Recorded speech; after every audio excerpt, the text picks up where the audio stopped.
So why is all of this history important? Because it shows us what China fears and how Tiananmen Square changed China's approach. Tiananmen Square is China's nightmare. The Soviet Union's fall is China's nightmare. Both the things happened in 1989. You see, in the 1950s, the Chinese used to say this: the USSR of today is the China of tomorrow. But then the USSR collapsed. And so the Chinese started saying, the USSR of yesterday absolutely must not become the China of tomorrow.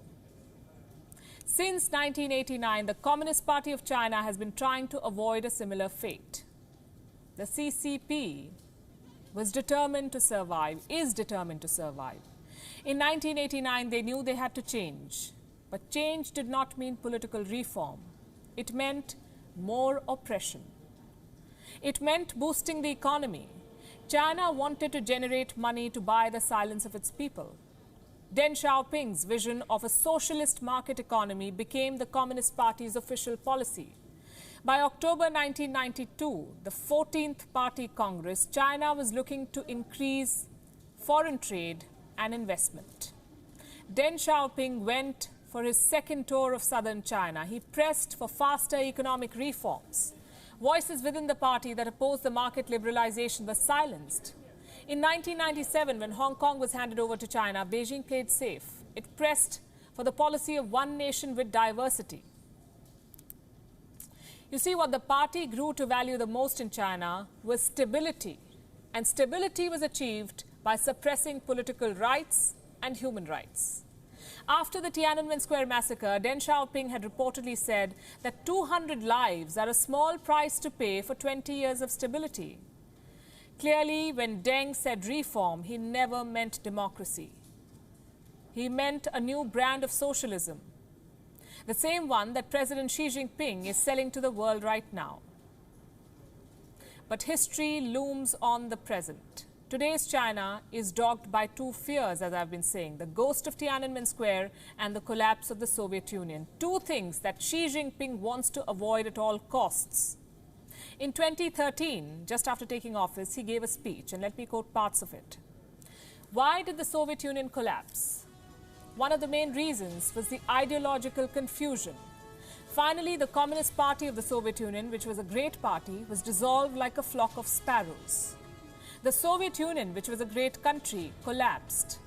This is the lesson we must learn from the errors of the past. And this lesson is at the center of Xi Jinping's politics.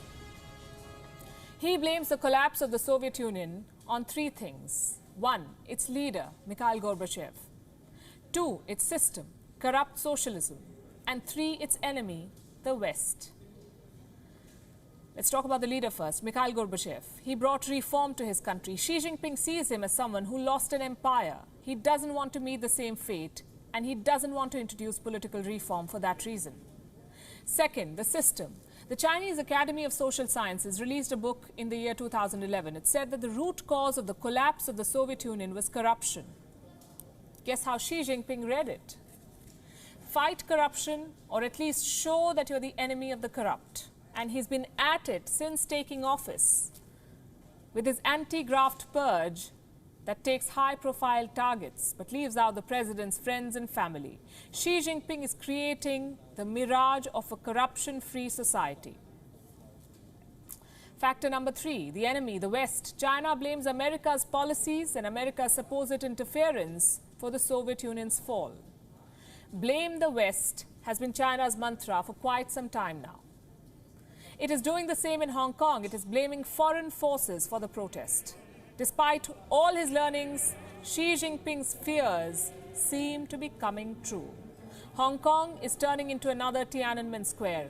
Beijing has always been scared of political mobilization, but it's happening. In 2019, thousands hit the streets of Hong Kong. The ghost of Tiananmen Square is catching up. There was once again demand for democracy. There is demand for democracy. There are protests, similar in size and intensity and larger in terms of media coverage. Just like 1989, people from all walks of life joining the protesters in Hong Kong. Last year, China mobilized troops outside Hong Kong. This year, on the anniversary of Tiananmen Square, China has slapped a security law on Hong Kong. 31 years have passed.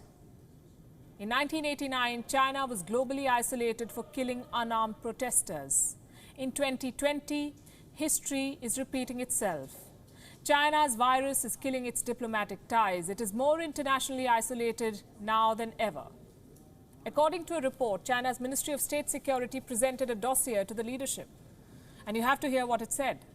Today, anti-China sentiment is at the highest since the 1989 Tiananmen Square massacre.